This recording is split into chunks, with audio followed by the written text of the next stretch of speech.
네, 안녕하세요. 3주차 두 번째 시간을 시작하도록 하겠습니다. 오늘은 광섬유의 구조와 전송 원리로 들어가도록 하겠습니다. 일단 이제 이번 시간 배울 것은 광섬유의 가장 기초적인 부분이라고 보시면 되겠습니다. 그래서 우리가 지난 시간까지 배웠던 빛의 성질을 잘 활용을 해서 이번에 광섬유의 구조와 전송 원리를 잘 이해하시면 되겠습니다.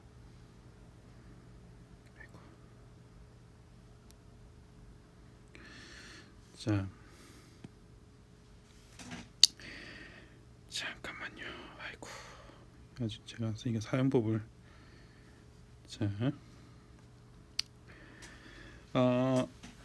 일단은 이제 광섬유의 기본 구조, 이번 시간에 배울 것은 어떤 구조를 가지는가, 그 다음에 임계 전파각이 뭔가, 임계 전파각에 대한 거고요.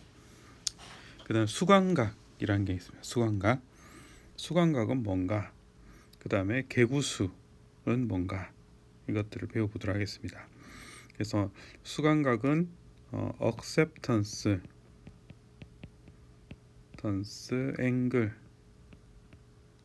앵글이라고 부릅니다. acceptance는 받아들이다 이런 뜻이죠. 그래서 이름으로 봐서 이름만 보고 이제 유추하면 광섬유가 빛을 받아들일 수 있는 각도를 acceptance angle이라고 보시면 되겠습니다. 개구수는 영어로 numerical aperture가 되겠어요. aperture. 네, 그래서 줄여서 NA라고 부릅니다. NA. numerical aperture. NA. 자, 그리고 이제 시간이 가능하면 연습 문제를 좀 풀어보고요. 시간이 안 되면 여러분들이 한번 풀어서 풀어보도록 하겠습니다. 자, 일단 이제 광섬유의 기본 구조가 되겠습니다. 광섬유의 기본 구조는 그림과 같이 코어라고 하는 부분하고요, 클레드라고 하는 부분이 있습니다. 이걸 이제 코어는 영어로 이제 코어, 그다음 클레딩이라고 부릅니다. 그리고 어떤 책에서는 클레드라고 하기도 하고요, 또 영어로 클레드라고 하기도 해요. 그래서 같은 클레딩과 클레드는 같다. 예, 그렇게 보시면 되겠습니다. 이제 부르기 나름이니까 두 가지는 이제, 그래서 저희는 이제 클레딩이라고 부르도록 하겠습니다.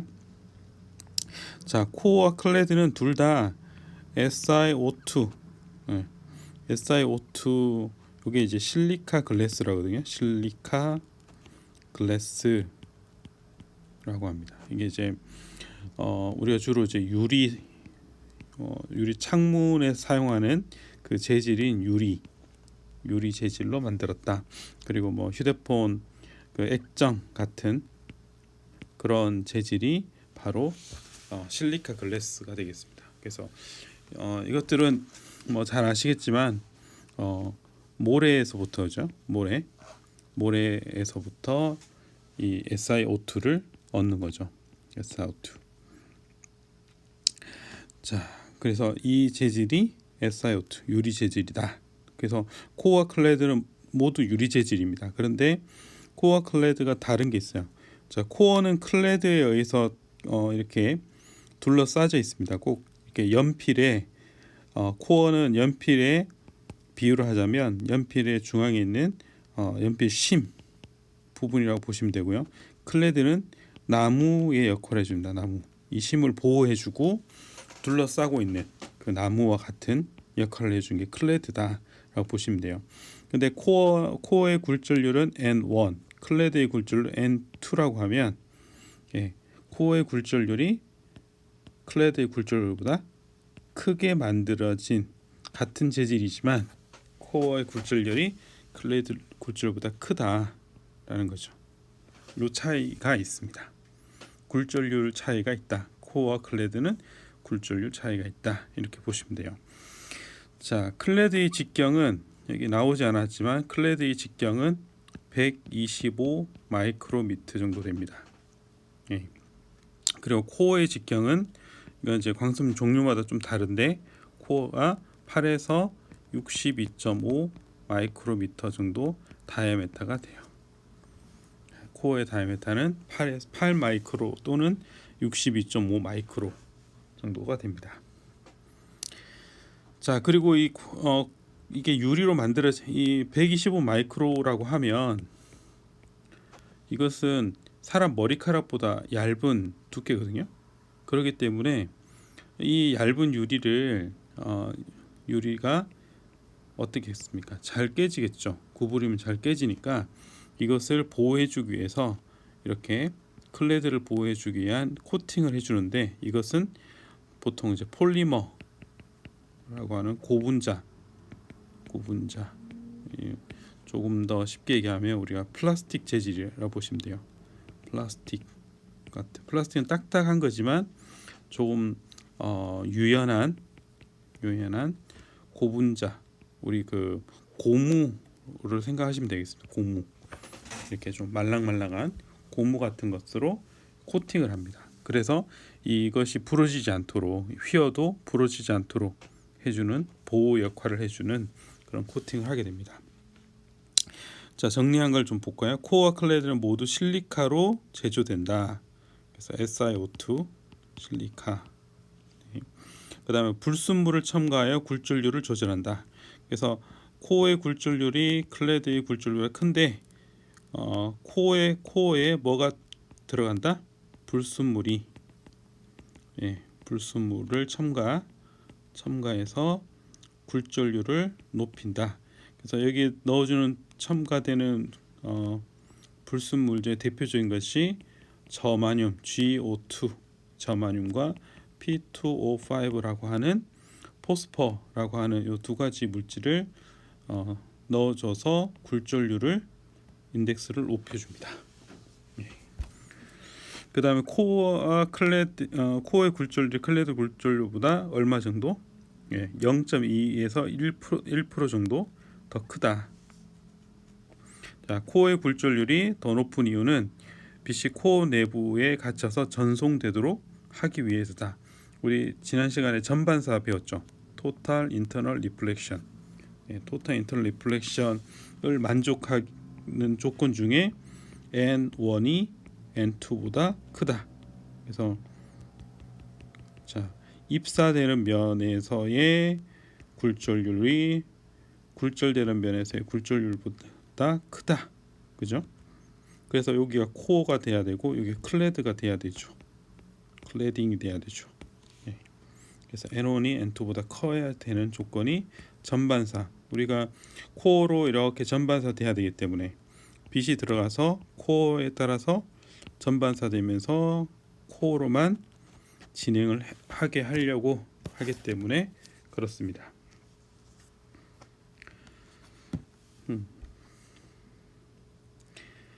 자, 그래서 이어서 굴절률 차이에 의해서 내부 전반사가 발생한다라는 거죠. 우리가 지난 시간에 배웠듯이. 그래서 이런 식으로 이제 코어는 아니지만 만약에 굴절률이 큰 놈과 큰 놈을 작은 이렇게 생각합시다. 우리 이 그림을 어떻게 생각하냐면 우리가 얇은 유리판이 있다고 생각합시다. 자, 얇은 유리판을 굴절률이 큰 유리판을 굴절률이 작은 유리판으로 이렇게 두 개를 붙였다고 생각해요. 그러면 다음과 같이 되겠죠. 자, 다음과 같이 될 겁니다. 그랬을 때 빛은 어떻게 진행하냐? 굴절률이 높은 부분으로 이런 식으로 진행을 한다. 그죠? 그러니까 이런 식으로 진행한다. 라는 거죠. 이렇게 하기 위해서는 조건이 뭐냐면 N1이 N2보다 커야 된다. 왜냐하면 내부 전반사 가능하려면 이게 조건이죠, 그죠? 그다음에 매질 1에서 내부 전반사 조건을 만족하면 매질 1에서만 지그재그 형태로 빗이 진행을 한다. 그래서 이렇게 입사된 빗은 여기서 들어온 빗은 여기 끝까지 여기를 따라서 진행을 할 겁니다. 밖으로 나가는 거 없이. 그렇죠. 왜냐하면 전반사 토탈 인터널 리플렉션을 하기 때문에 그렇습니다. 이것을 이제 광섬유로 가져오면 코어가 이렇게 평평하지 않고 동그랗죠. 동그란 코어로 빛이 진행을 하게 됩니다. 그러려면 코어의 굴절률이 클레드의 굴절률보다 커야 된다는 조건이 있겠죠. 그래서 자, 코어와 클레드의 굴절률 분포가 이런 식으로 코어의 굴절률, 클레드의 굴절률은 작고 코어의 굴절률은 크고, 그래서 이런 계단 형태, 꼭 무슨 그 올림픽 금메달리스트, 은메달, 뭐 동메달 이런 식으로 계단 형태로 이렇게 단상 형태 모양이죠. 여기 굴절률이 코어만 크고 사이드 클레딩은 작은 것을 표시해주기 위해서 이렇습니다. 이게 Y축이 굴절률의 크기가 되겠죠. 그럼 이것이 몇 프로 정도 클까요? 우리 아까 살펴봤지만 0.2에서 1% 정도 코어가 클레드보다 크다라는 거죠. 자, 코어에서 전반사 조건을 일으키며 클레딩으로 굴절되어 손실되지 않고 코어 내부로 모두 전송이 된다. 이게 광섬유로 빛이 전송되는 원리가 되겠습니다. 그래서 토탈 인터널 리플렉션이 광섬유로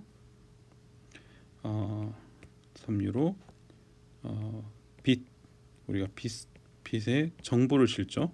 정보를 전달하는 원리, 가장 기본적인 원리가 되는 것이죠. 네. 자, 그러면 임계 전파각에 대해서 살펴보도록 하겠습니다. 임계 전파각. 도대체 임계 전파각은 어떤 각이냐라는 거죠.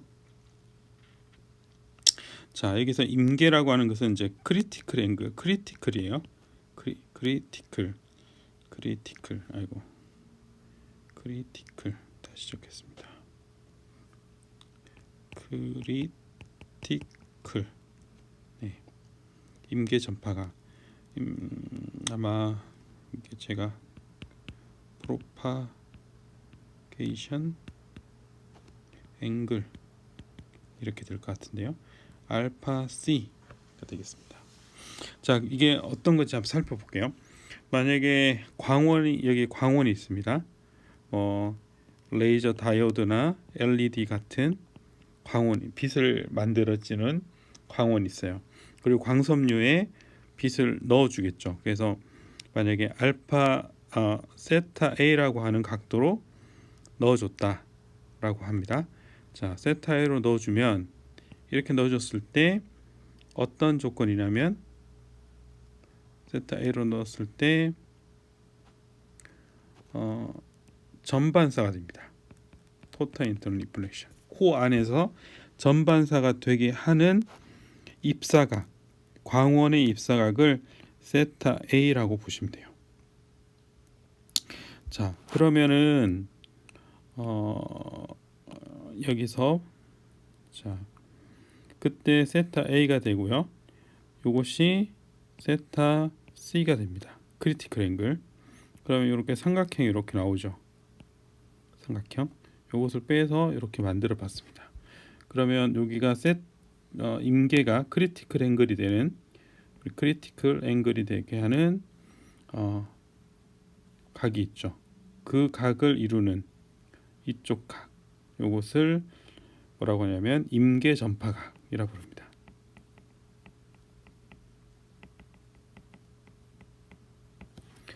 자, 임계 전파각이라고 부르고요. 이 세타 C는 뭐하고 같냐면 90도 마이너스 세타 1 C와 크리티컬 앵글하고 같아요. 이렇게 갔습니다. 여기 있네요. 네. 자, 그래서 N1이 우리 스네일 법칙. 자, 스네일 법칙 자 생각해 볼까요? 자, N1하고 N2가 있죠. N1하고 N2. 그때 스네일의 법칙이 뭐냐면 N1 sin 세타 1, N2 sin 세타 2죠. 그때 세타 1은 만약에 임계각이면 세타 2는 굴절각이 90도죠. 그러면은 sin 세타 c는 N1 마이너스 N1 분의 N2가 됩니다. 그렇죠. 네. 자, 그리고 세타 c는 알파 c는 어떻게 되냐면 자,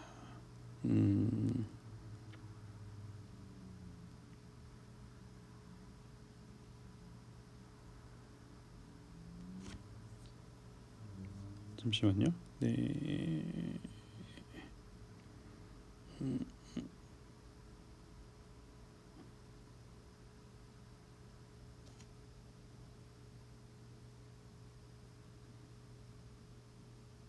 네네네. 자, 이렇게 되죠. 아이고.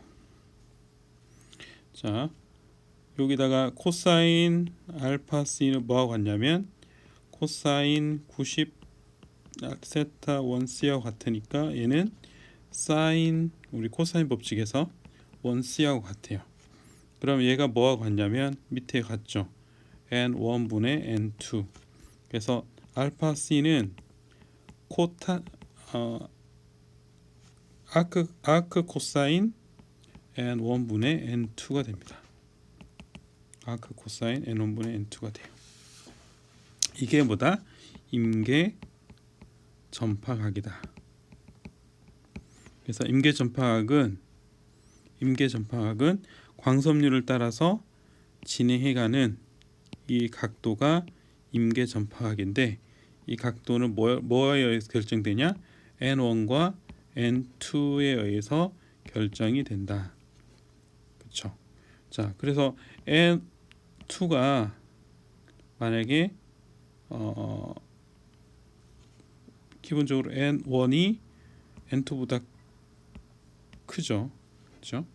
근데 N1이 많이 커지면 커질수록 더 굴절률 차이가 크다. 그럼 어떻게 될까요? 여기가 크게 되겠죠. 예, 크게 되고 그러면 이 자체 값이 어떻게 된다? 줄어들겠죠. 줄어들면 알파는 어떻게 될까요? 우리가 얘는 코사인이기 때문에 여기 0으로 가까워지면 가까워질수록 그 값이 커진다. 그렇죠. 그 값이 커지게 됩니다. 그래서 이것이 작아진다는 뜻은 어떤 뜻이냐면 각도가 알파가 더 커진다는 뜻이에요. 자, n1 분의 n2가 작아진다. 더 작아지면 알파 c는 더 커진다. 그게 무슨 얘기냐? 코어의 굴절율이 커지면 커질수록 알파는 더 커집니다. 알파가 더 커진다. 그래서 이 전파각이 더 크게 가도 뭐가 된다? 전반사가 된다. 코어의 굴절이 커지면 이 전파각은 더 커져도 전반사 조건을 만족시킨다. 토탈 인터 리플렉션을 만족시킨다 라는 뜻이죠. 제가 무슨 얘기 하는지 다시 앞에서부터 들으시면서 이해를 하시면 이해가 되실 거예요. 예. 자, 그러면 내용을 조금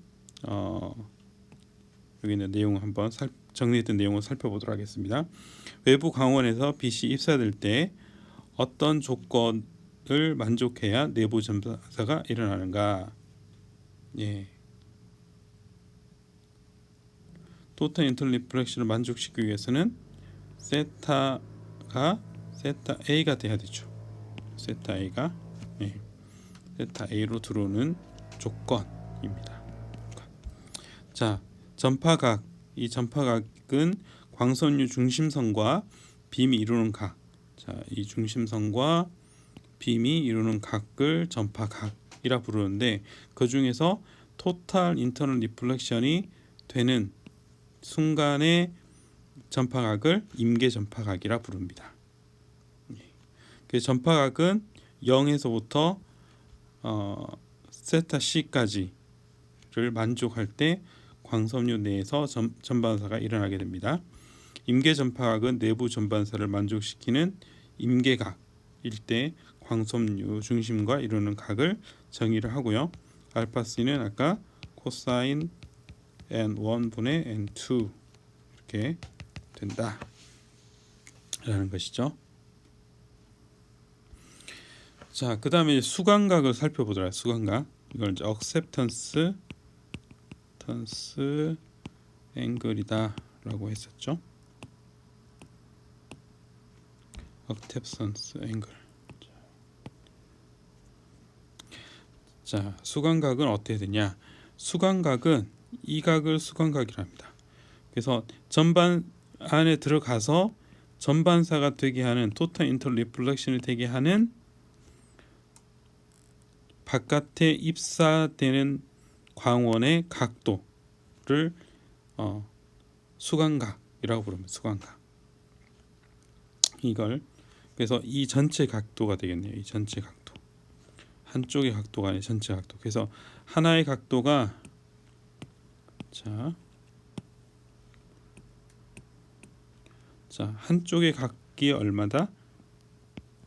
세타 A니까 이 전체 각도는 2 세타 A가 되겠죠. 2 세타 A. 만약에 이 수광각보다 크게 들어오면, 그러니까 한마디로 이 수광각보다 작은 각도로 들어오면, 작은 각도로 들어오면 어떻게 된다? 다 전반사 조건을 만족시켜요. 그래서 전송이 가능합니다. 근데 이거보다 크게 들어온다. 그러면 코어로 들어오긴 하지만 전반사 되지 않고 일부가 굴절되고 일부가 반사가 돼요. 근데 이 반사된 것도 다시 와서 어떻게 된다? 일부 굴절되고 또 반사가 또 되겠죠. 그래서 몇 번 가다가 한 수 미터 정도 가다가 이게 전부 다 어떻게 된다? 바깥으로 100% 손실됩니다. 정보가 유실되는 거죠. 정보가 유실돼 버려요. 이렇게 들어오면. 그래서 이쪽으로 들어오는 빛은 전송이 되지 않고요. 이 수광각으로 들어오는 빛만 전송이 됩니다. 그래서 엄밀하게 수광각은 이렇게 2차원이 아니고요. 2차원이 아니고 수광각은 이런 식으로 원뿔형의 3차원 모양이 됩니다. 3차원 어느 방향에서 들어와도 상관없잖아요. 그죠? 예. 그래서 이런 3차원 모양이 된다라고 보시면 되겠습니다. 이게 수광각이다. 그러면 한번 살펴볼까요? 자, 알파가 알파 C일 때 임계 전파각일 때 광원에서 코어로 도달하는 광선이 이루는 각도를 세타 A라고 한다. 이게 세타 A라고 한다. 그때 자, 세타 A가 세타가 세타 A보다 크면 광선 내부의 빛은 클레딩으로 굴절되어 손실된다. 방금 설명드렸고요.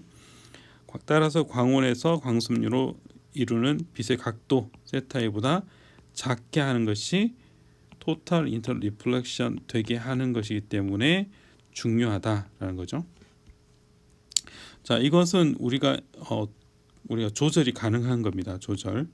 왜냐하면 광원에서 입사각을 조절할 수 있기 때문에 그래요.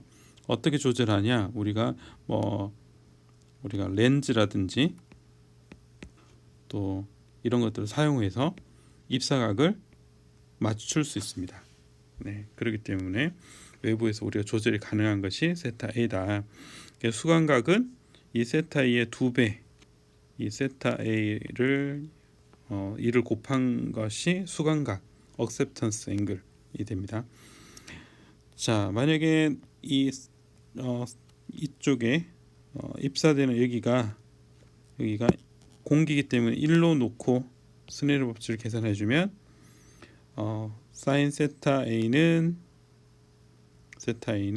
N1 사인 세타 알파 C, 요거는 뭐다 그랬죠? 임계 전파각이죠. 임계 전파각. 그러면 아까 코사인 알파 C는 얼마였죠? N1분의 N2 맞죠? 네. 그러면 여기서 코사인 알파 C가 어떻게 된다? 자, 다시 해볼게요. 사인 알파 C는 루트 1 마이너스 코사인 알파 C의 제곱 C제곱입니다. 이건 이제 우리 사인 법칙 알파 C 플러스 코사인 알파 C 제곱은 1이죠. 그래서 이걸 이제 풀어주면 이렇게 됩니다. 자, 여기에다가 우리가 코사인 알파 C를 대입을 해주면 위로 좀 올라갈게요. 공간이 부족해서 사인 세타 A는 N1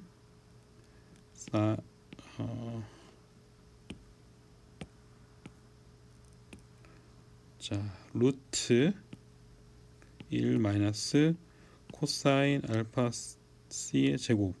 그런데 코사인 알파 C가 2니까 N1 루트 1 마이너스 N1분의 N2의 제곱. 그러면 N1을 안으로 넣어 봅시다. 그러면 N1 제곱 마이너스 여기 N1하고 여기는 사라지니까 N2 제곱의 루트가 됩니다. 그러면은 다시 이렇게 내려와서 사인 알파 세타 A는 루트 N1 제곱 마이너스 N2 제곱 이렇게 되는 거죠. 네. 그래서 이런 식으로 이제 유도를 할 수가 있습니다. 여기까지 할게요.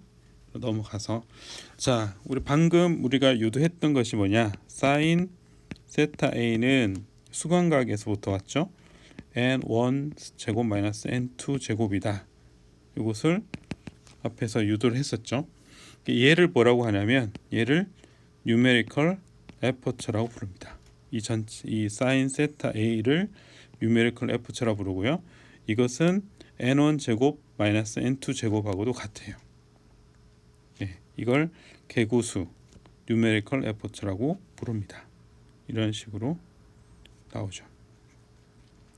자, 그럼 numerical aperture가 뭐냐? 빛이 광섬유 내로 전송되는 조건. 네, 빛이 광섬유 조건을 여러 가지 각도로 설명했지만 이들 각도는 실제 측정하기가 힘듭니다. 그래서 이 각도를 대신해서 numerical aperture라고 하는 것을 선택을 합니다. 자, 계산을 해주는 거죠. 자, numerical aperture는 이 각도하고 연계가 되죠. 그래서 acceptance angle, acceptance angle을 구하기 어려운 대신에 이 numerical aperture인 N1, N2만 알면 numerical aperture를 구할 수 있어요. 그러면 뭘 구할 수 있다? 이 얼마나 받아들이는지에 대해서 광섬유가 빛을 얼마나 잘 수광하는지 정도를 측정할 수 있다. 계산할 수 있다. 그래서 세타를 직접 측정하지 않더라도 N1과 N2를 알면 numerical aperture를 계산할 수가 있다라는 거죠. 자, 아래 부분은 제가 앞에서 다 계산한 부분들이니까 여러분들이 그냥 살펴보시면 되겠습니다. 그래서 광섬유 제조회사는 보통 numerical aperture가 0.1에서부터 0.3 범위 내에서 사용을 하고 있습니다. 생산을 하고 있습니다. 네. 자, 이게 또 살펴봐야 되겠네요. 개구수는 광섬유가 내부 전반사 조건을 만족해 전송할 수 있는 빛을 광원으로부터 얼마나 많이 받아들일 수 있는지에 대한 능력을 나타낸다. 개구수가 크다, NA가 크다 하면 빛을 받아들일 수 있는 이 각도가 큰 거죠. 개구수가 작다, 하면 빛을 받아들일 수 있는 각도가 적은 겁니다. 광섬유로. 네. 여기서 한 가지 중요한 사실, 반드시 뉴메리컬 레포츠 하면 기억을 하셔야 될 거. 많은 학생들한테 물어봅니다. 자, 광섬유의 코어의 크기가 크면 다이아메타가 큰 거하고 코어가 작은 거하고 어느 게 빛을 많이 받아들일 수 있을까? 라고 질문합니다. 광섬유가 자 D는 D보다 아주 큽니다. 코어가 큰 거와 코어가 작은 광섬유 어떤 게 빛을 많이 받아들일 수 있을까? 당연히 학생들은 코어가 큰 것이 작은 것보다 빛을 많이 받아들이는지 알아요. 그럼 뉴메리컬 레포츠는 뭐가 크냐? 코어가 큰 게 클까? 작은 게 클까? 여러분들 어떻게 생각하세요? 큰 게 뉴메리컬 레포처 빛을 많이 받아들이니까 이가 크다라고 생각하겠죠. 그렇게 대답을 해요. 근데 제가 이제 질문을 들어보면 그렇지 않다는 거죠. 자, 물론 코어가 크면 빛을 많이 받아들인 건 맞습니다. 하지만 뉴메리컬 레포처가 큰 거하고는 상관이 없어요. 다이아메타하고는 뉴메리컬 레포처하고는 상관이 없다. 자, 일단 수식을 한번 볼까요? 뉴메리컬 레포처는 얘와 같죠. 그래서 N1과 N2의 관계식이지 다이아메타에 대한 관계식이 없어요. 코어의 크기가 크고 작고는 관계가 없다. 단지 N1의 굴절률, N2의 굴절률이 만약에 다이아메타가 작은 광섬유랑 큰 광섬유의 코어 클레드의 굴절이 같다면 NA 역시도 동일할 겁니다. 두 개가. 근데 그러니까 한마디로 다이아메타하고 관계가 없이 굴절률하고 관계가 있다라는 거죠. 그러면 왜 그런가? 그런 거죠. 왜 그럴까? 자, 이게 광섬유의 코어가 크더라도 빛이 들어오긴 하는데 여기서 전반사 조건을 만족시키냐, 토탈 인터널 리플렉션을 만족시키냐. 코어가 작더라도 들어와서 전반사 조건을 만족시키면 전송이 되고, 코어가 크더라도 전반사 조건을 만족시키지 않으면 밖으로 빠져나가기 때문에 그렇습니다. 그래서 들어오더라도 밖으로 빠져나가는 것을 감안해서 계산해 준 것이 뉴메리컬 레포처예요. 들어오는 게 중요한 것이 아니라 어떤 각도로 들어오는가가 훨씬 더 중요하다. 자, 다시 한번 빛이 들어오는가보다 어떤 각도로 들어와서 광섬유 내로 전반사가 되는가를 더 중요한 전송의 원리라는 거죠. 그렇기 때문에 뉴메리컬 레포츠는 광섬유 코어의 크기와 상관이 없다. 예, 그 부분을 여러분들 기억을 하시면 좋겠습니다. 자, 그래서 한번 계산을 한번 해볼까요? 자, 일단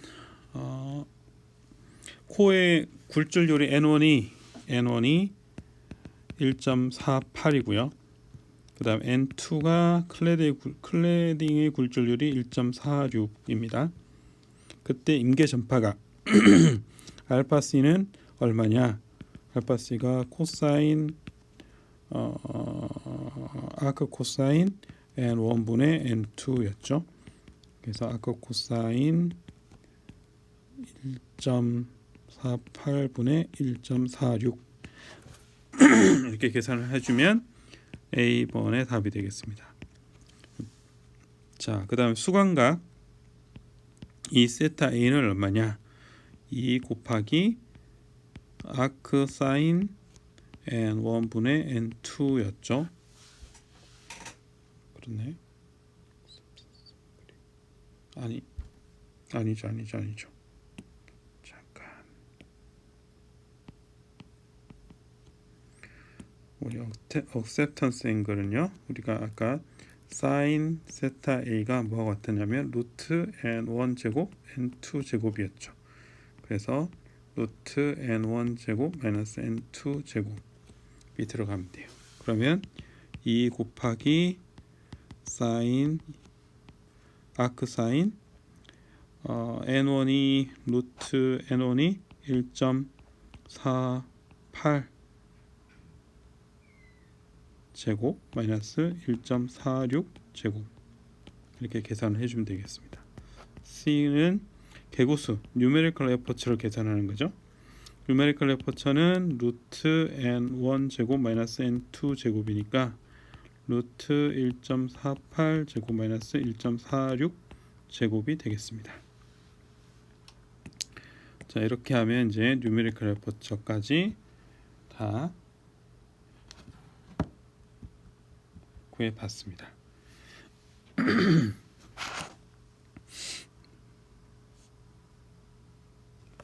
자, 그리고 이제 살펴볼까요? 자,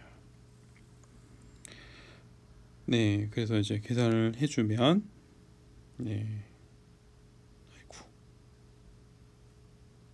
자, 계산을 해주면 이렇게 되겠습니다. 네. 이거 뭐 계산기로 여러분들 계산해 보시면 될 것 같아요. 자, 연선 문제인데요. 1번과 2번입니다. 파장이 1.4 1310하고 1550일 때 광자 에너지는 각각 얼마인가? 그리고 2번 문제는 어떤 레이저 다이오드는 1.10 나노미터 파장의 빛을 1mW로 출력한다고 한다. 초당 몇 개의 광자가 나오는가? 예, 이것은 우리 앞에 우리 2장에 배웠던 내용들입니다. 그래서 여러분들이 앞에서 배웠던 내용들을 참고하셔가지고 한번 풀이를 해보시면 좋을 것 같습니다. 그래서 지금 이 연습 문제 2-1하고 2-2번 문제는 여러분들이 풀으셔가지고 자, 이것은 숙제로 과제로 하겠습니다. 과제. 자, 과제를 과제로 내겠습니다. 그래서 제가 이것은 과제 게시판에 실시 과제 게시판에 과제로 내겠습니다. 그래서 거기다가 여러분들이 이 두 문제를 풀이를 하셔서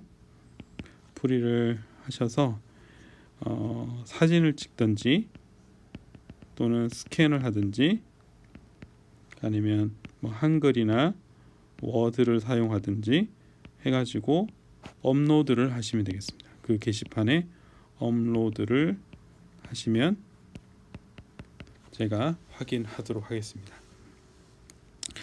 지금 제가 어떻게 할 거냐면 이 문제는 따로 게시판에 제시하지 않겠습니다. 그래서 동영상을 시청하신 학생은 여러분들은 지금 이 문제를 잘 기억을 해 놓으시고 기록을 하신 다음에 풀어서 게시판에 올려주세요. 되겠죠?